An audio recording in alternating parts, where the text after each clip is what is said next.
Bonjour à tous, bienvenue dans cette nouvelle émission Un temps pour l'éternité avec le sanctuaire Notre-Dame de Montléjon.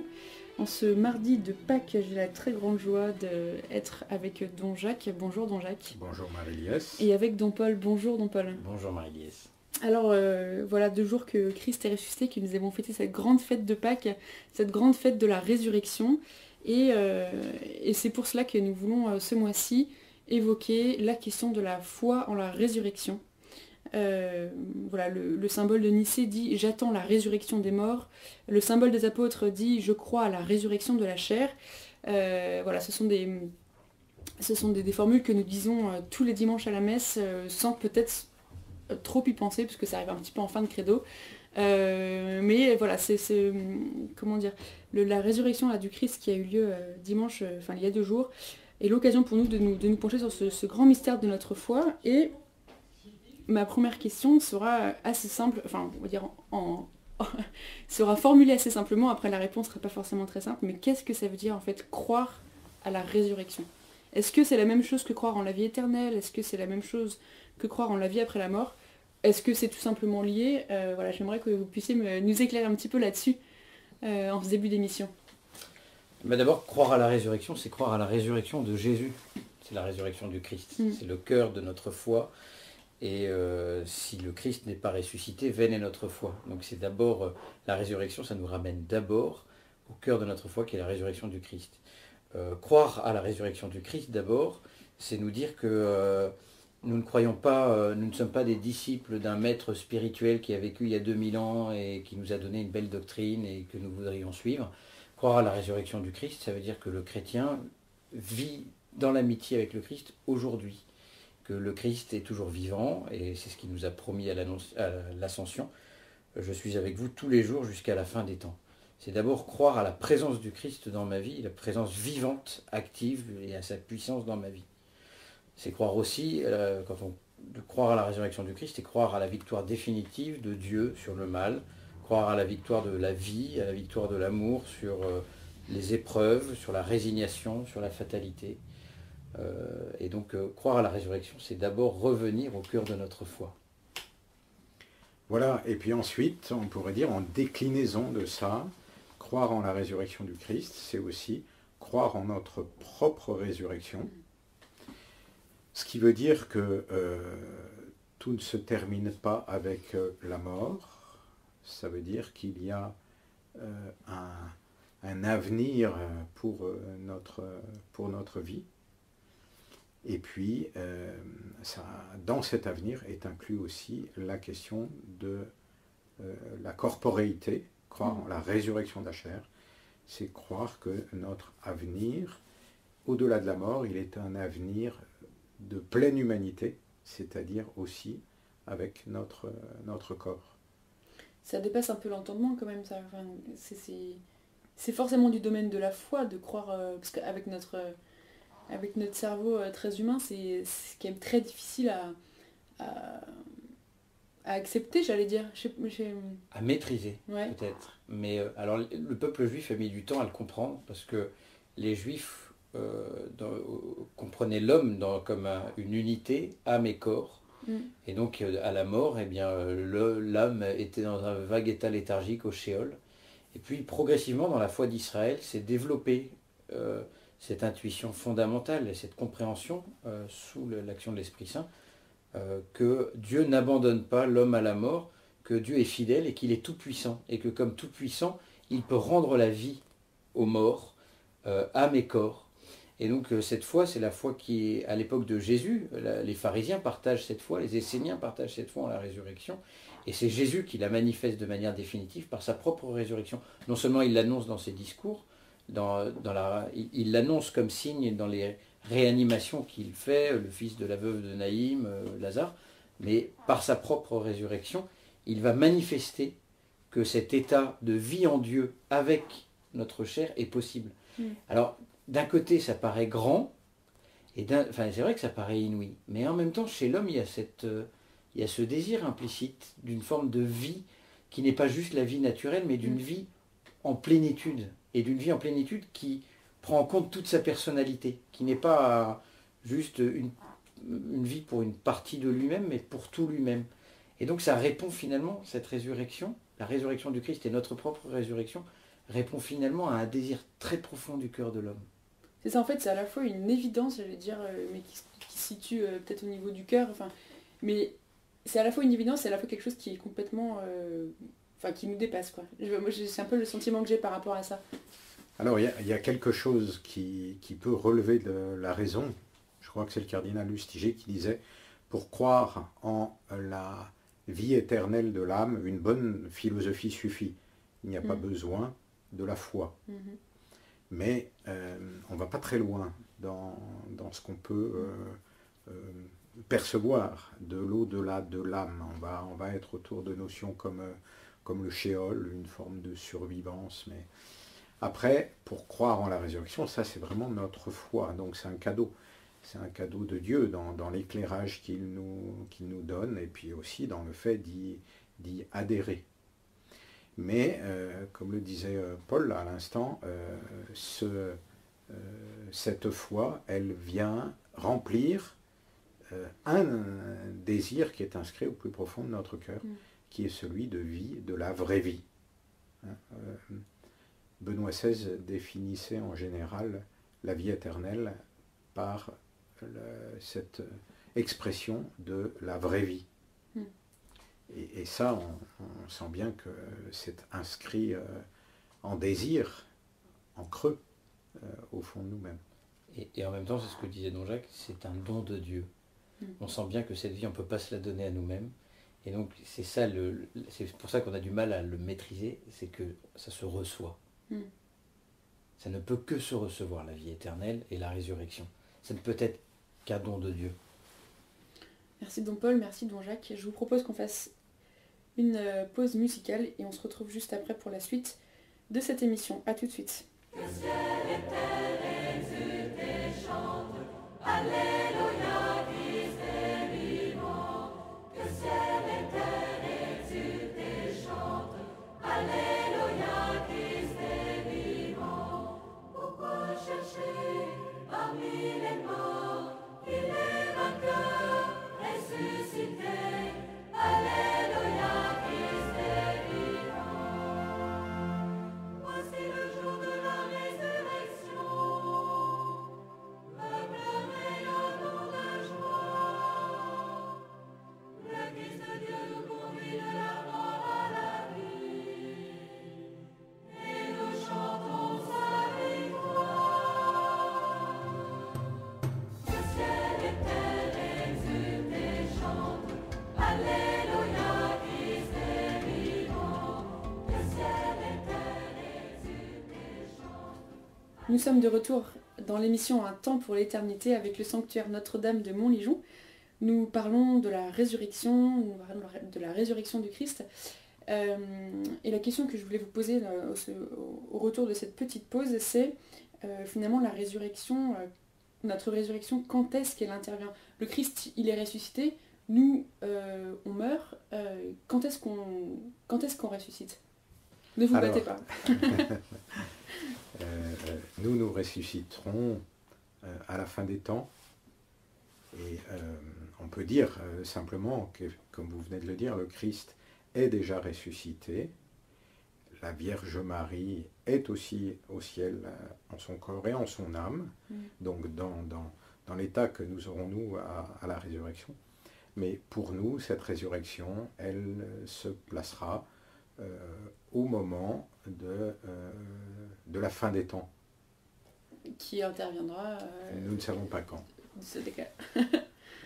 Donc, à l'heure actuelle, si vous voulez, si on peut parler comme ça, parce que le rapport entre notre temps et le temps du ciel est une question difficile, mais on va dire à l'heure actuelle, au ciel sont avec leur corps, le Christ, la Vierge Marie, mais pas les saints pourtant canonisés. D'accord, donc ils sont... on ne sait pas dans quel état ils sont, entre guillemets. Si, on sait qu'ils sont bien heureux. Ouais. Dans la joie éternelle. Dans la joie éternelle. Qu'ils voient Dieu face à face. Ils voient Dieu, mais alors, ils voient Dieu face à face, oui. Mais pourtant...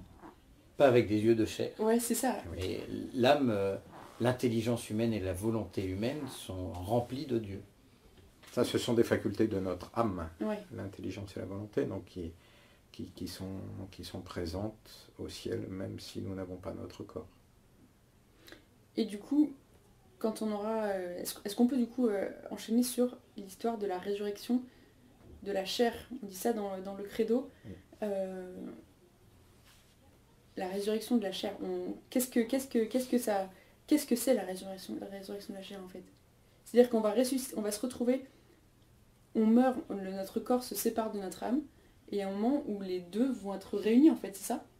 Voilà, je crois qu'il faut prendre... peut-être on peut prendre la chose par ce qu'est l'homme. Mm. Et l'homme, il est à la fois âme et corps, et les deux éléments sont essentiels. Et c'est pour ça qu'on peut difficilement d'ailleurs concevoir une vie pleinement accomplie, la vraie vie pour l'homme, sans son corps. Mm. Et la résurrection de la chair, c'est la foi en l'accomplissement de la plénitude de la vraie vie en nous qui inclura notre corps, une vie de notre corps, en Dieu. L'âme sera de nouveau unie au corps, ce sera notre corps, le même corps mais différemment. Alors on peut pas, c'est très difficile à imaginer, il n'y a que la résurrection du Christ qui nous le manifeste, et qui nous donne, qui nous donne des pistes. Mais vous avez, Saint Paul essaie de l'approcher avec la comparaison de la semence qui est jetée en terre, le grain, qui meurt et qui donne autre chose, mais qui est dans la continuité. Alors on essaye de trouver des images, mais voilà, l'âme qui est déjà bien heureuse, aura un surcroît de joie parce qu'elle sera enfin définitivement unie à son corps, qui est son corps, mais différemment, un corps glorieux. Et ce corps et tout le bonheur de la vie en Dieu rejaillira sur toutes ses facultés humaines, sur ses sens, sur les couleurs qu'on pourra voir, sur les sons. Enfin, mais vous voyez, on essaye de l'approcher, mais on ne peut pas trop en dire non plus. On l'entend bien d'ailleurs dans tous les évangiles que nous méditons ces jours-ci, où nous voyons à la fois le Christ montrer à ses apôtres qu'il n'est pas un fantôme, qu'il a vraiment un corps, il le touche, il mange du poisson, donc il veut leur montrer la vérité de son corps.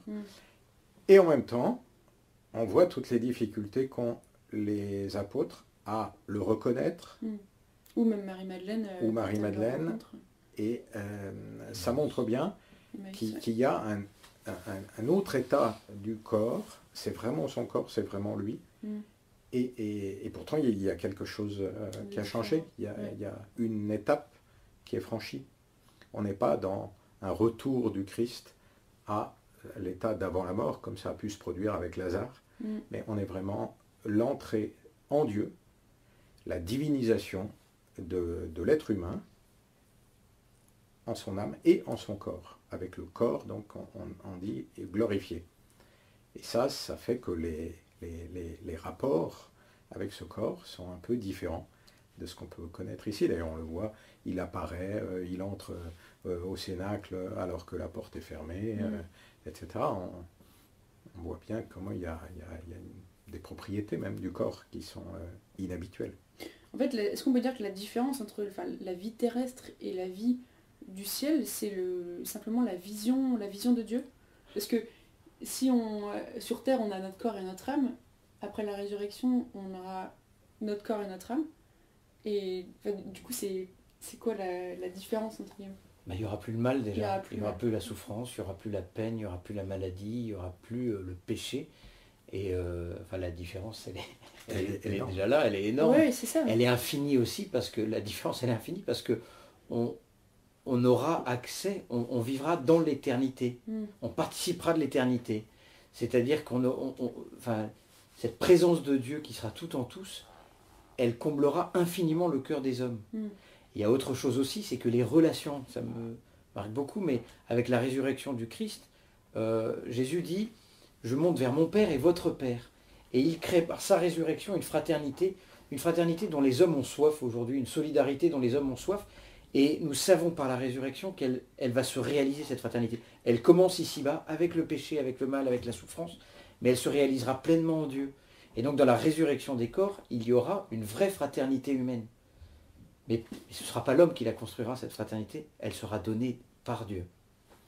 En fait, dans la résurrection, il y a en particulier une réparation de tout ce qu'a causé le péché comme division. Donc division de l'homme avec Dieu, avec son Créateur. Et là, nous retrouverons, et c'est ce qu'on évoque en parlant de vision de Dieu, mais de communion plénière avec Dieu, de chacun. Réparation de la division entre nous, ce que vient dire Don Paul, dans cette unité, la communion des saints, c'est quelque chose d'incroyable. On a du mal à l'imaginer. Et puis, aussi, réparation de la division en nous-mêmes. Et là, on retrouve l'idée du corps qui sera pleinement en harmonie, en unité avec notre âme. Une unité complète. Là où on sent quelquefois chez nous des divisions. On est tiraillé dans un sens, on est tiraillé dans un autre. Et ça n'existe pas au ciel dans la résurrection du corps. Il y a une unité parfaite du corps avec l'âme. Notre corps traduira complètement nos états d'âme et notre âme aura pleinement possession de notre corps, avec un plein respect aussi de notre corps. Voilà. Est-ce que ça serait comme un retour à l'état au Jardin d'Éden où ça sera différent? Non. Le Jardin d'Éden, c'est un état naturel qui est bon, ouais. d'amitié avec Dieu. Mais Adam aussi a passé l'épreuve de la foi.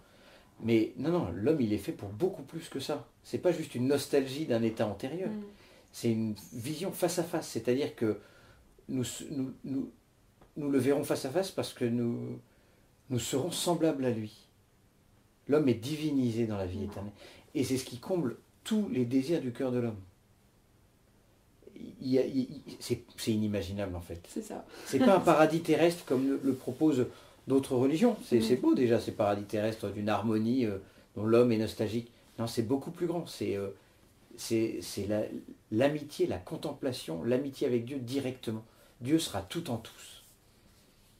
C'est pas un retour en arrière. Benoît XVI utilise un peu la question de les théories de l'évolution en disant on peut en quelque sorte dire que la résurrection c'est l'ultime étape d'évolution de l'humanité et c'est l'accomplissement parfait.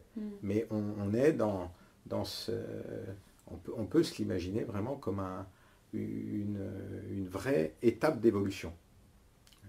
On ne revient pas en arrière, mais on va au contraire arriver dans quelque chose que nous n'avons pas connu encore, en tout cas nous, que le Christ a connu, mais pas nous encore. Et que la création tout entière va connaître. Ouais. C'est tout l'univers qui est renouvelé. Vivement la résurrection. Ah bah oui. Bon, on fait encore une petite pause musicale et on se retrouve juste après.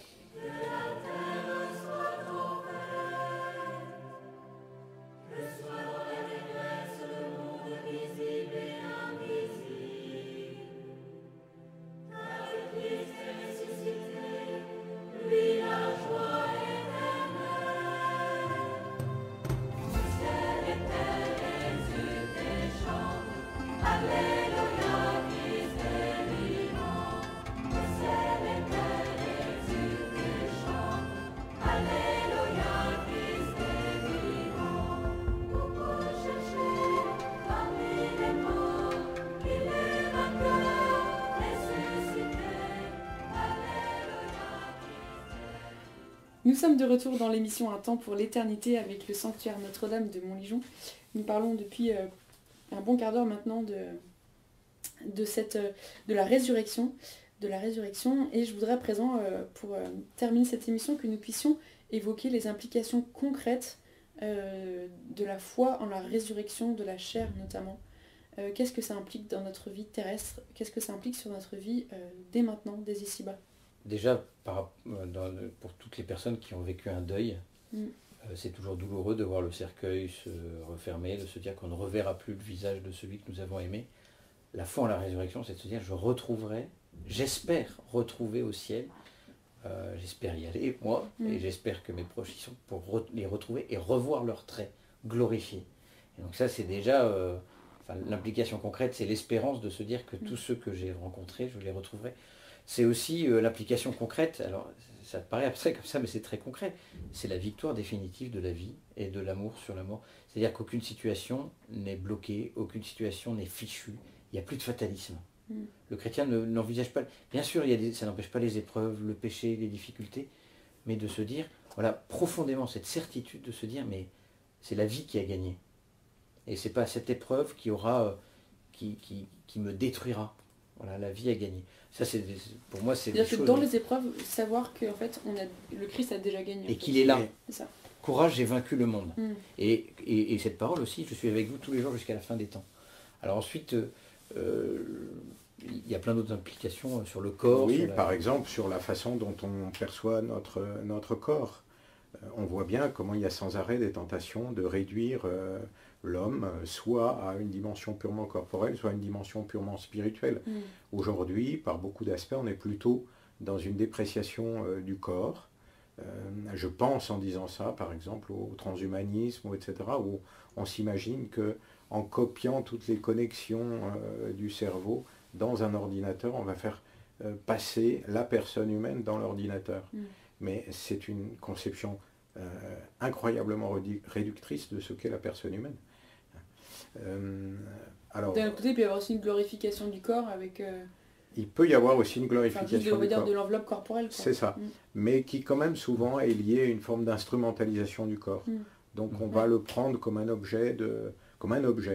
Et le corps n'est pas un objet. Mais c'est vrai qu'on est aussi beaucoup encore dans une vision très matérialiste du corps humain, qui fait qu'on peut par certains côtés s'imaginer le corps humain comme un morceau de viande. Or, le corps humain n'est pas un morceau de viande. C'est un corps humain. C'est moi. C'est moi. C'est mon corps, c'est moi. Voilà. Alors après, il y a des implications aussi sur la façon dont on perçoit le temps. On a parlé du temps, on a parlé de l'éternité. On le voit bien, comment dans une culture qui ne croit pas en la résurrection, il y a une approche du temps qui est très compliquée. Soit on s'imagine que le temps est infini, et un jour on découvre que non, et alors c'est une catastrophe. Soit on s'imagine que le temps est quelque chose qui nous échappe sans arrêt, des grains de sable qui coulent sans arrêt de nos mains, et du coup on a un rapport de tension par rapport au temps. Dans la perspective de la résurrection, on comprend que le temps, c'est un cadeau aussi qui nous est fait, par lequel nous préparons la vie éternelle. Ça donne un rapport, il faudrait développer un peu, mais ça donne un rapport très différent, vous voyez. Et au travail et à la création, parce que tout ce que nous faisons ici-bas prépare. Alors bien sûr, Dieu, par sa gloire, par sa puissance, transformera le monde, mais il le transformera en fonction de ce que nous avons donné. Et donc, par le travail que j'accomplis aujourd'hui, je prépare ma résurrection, et je prépare la résurrection des autres, je prépare aussi le renouvellement de la terre. Ce que je fais aujourd'hui a une implication pour l'éternité. C'est ça aussi. Il n'y a pas de séparation en fait. Il y a une continuité. Même s'il y a une rupture, un nouvel état, un nouveau stade, comme disait Don Jacques, comme dans l'évolution, mais en même temps, c'est une continuité. Donc, idem dans les relations humaines, par exemple. Oui. Que tout ce qu'on noue sur Terre, ça sera encore une fois glorifié au ciel, mais... Alors ça dépend. Je vais être un peu... Ça dépend. Ça dépend parce que, alors, Jésus nous dit qu'au ciel, on n'est pas marié, on ne prend pas femme et pas mari. C'est-à-dire quoi? C'est effectivement que ce qu'on noue au ciel, si c'est fait dans le véritable amour, dans un amour qui vient de Dieu, ça restera. Et ça restera pour l'éternité. Si en revanche ce ne sont que des relations de chair, des relations qui ne sont pas surélevées par l'amour, ça passera. Et donc c'est pour ça que le grand challenge, dans une famille, l'amour familial, c'est qu'il soit inondé de cet amour de Dieu, qu'il soit et de cette charité qui vient de Dieu. Et ça reste. Dans la relation familiale, ça peut paraître pas évident, mais en tout cas peut-être plus spontané ou plus facile. En revanche, c'est vrai que parfois dans les relations de travail, par exemple, même dans les relations sociales, on imagine qu'on peut aussi avoir des relations qui sont intéressées, ou alors ça va être juste juste une transaction ou juste quelque chose de, justement de très matériel comment dire, le fait de mettre de l'amour là-dedans, c'est pas forcément extrêmement évident, quoi. Non, mais Non, mais c'est fait pour ça. C'est-à-dire même faire un peu niais, quoi, un peu bisounours, quoi. Ah, mais c'est pas de l'amour bisounours, c'est l'amour de Dieu. Hein. Oui, c'est non, pas... toutes nos relations ici sont faites pour être animées, transfigurées par un amour vrai. Quand on croise quelqu'un dans notre vie, c'est jamais anodin. Il y a un plan de Dieu derrière. Et le plan, c'est de transformer la relation qu'on a à ce moment-là en une vraie relation de charité pour qu'elle demeure au ciel. Ça n'empêche pas les conflits, ça ne demande pas d'avoir une psychologie de j'aime tout le monde, c'est trop mignon. C'est l'amour vrai, vouloir le bien de l'autre. Alors on peut lui demander un service, tout à l'heure vous avez dit, on peut lui demander quelque chose au boulot, mais on peut le faire aussi en respectant ce qu'il est et en voulant son bien. Oui, bien sûr. Mais c'est vrai que c'est pas forcément hyper évident. Non, mais ça donne vraiment le sens de tout, vous voyez, ça donne le sens de l'économie. L'économie, c'est faire circuler les biens matériels pour créer quelque chose qui demeurera au ciel, c'est-à-dire de la justice, de la charité, la politique. Oui, tout ça, ça demeurera au ciel, tandis que les biens eux-mêmes, ils ne demeureront pas. Il y aura une nouvelle création, mais l'argent ne demeurera pas, on ne l'emmène pas au ciel. Ce qui passe, c'est la charité, et tout ce que la charité aura imprégné. Donc en particulier dans les relations. Tout ça, ça passera. Et la politique, même s'il n'y aura plus de chef au ciel, il n'y aura que le Christ. Ouais. Mais la politique, elle prépare d'une certaine manière au service elle est là au service des gens pour les faire grandir. Elle est orientée vers la communion des saints. Elle est orientée vers la communion des saints. Ça, c'est parfois aussi, c'est un peu un acte de foi de croire à ça. Nous, chrétiens, il faut qu'on le rappelle à tout le monde. Il faut qu'on se le rappelle d'abord à nous-mêmes. Il faut être bien convaincus. C'est vrai que parfois, c'est compliqué. Je vous remercie tous les deux d'avoir participé à cette émission, de nous avoir éclairé sur la résurrection. Et je vous dis du coup au mois prochain, à moins que vous vouliez ajouter quelque chose, Jean-Jacques. Juste signaler le pèlerinage qui aura lieu bientôt à Montligeon. Oui, le pèlerinage pour les tout petits défunts, n'est-ce pas? C'est ça. Voilà. Donc c'est un pèlerinage qui aura lieu ce dimanche 23 avril, journée de la miséricorde. Voilà, un pèlerinage qui sera consacré à la prière pour les tout petits, donc pour tous ces enfants qui n'ont pas vu le jour. Cette journée de pèlerinage sera également l'occasion pour nous d'inaugurer à la fois le chemin de consolation du sanctuaire et la chapelle dédiée à ces tout petits défunts. On revient à ce que disait Don Paul tout à l'heure, c'est-à-dire que la première chose qu'apporte la résurrection du Christ, c'est vraiment une lumière et une espérance au cœur des souffrances les plus noires, les plus profondes, et en particulier celle-là. La perte d'un tout petit, c'est vraiment quelque chose de difficile, mais c'est éclairé par la résurrection. Et voilà, nous vous invitons tous à venir participer à cette journée de pèlerinage pour vous associer aussi à la prière de toutes ces personnes qui ont été confrontées à un tel deuil. Et vous pouvez retrouver toutes les informations dont vous avez besoin sur notre site internet www.montligeon.org. Nous nous donnons donc rendez-vous le mois prochain. Et d'ici là, nous vous souhaitons un bon temps pascal. À bientôt. Merci Marie-Liesse. Merci Marie-Liesse.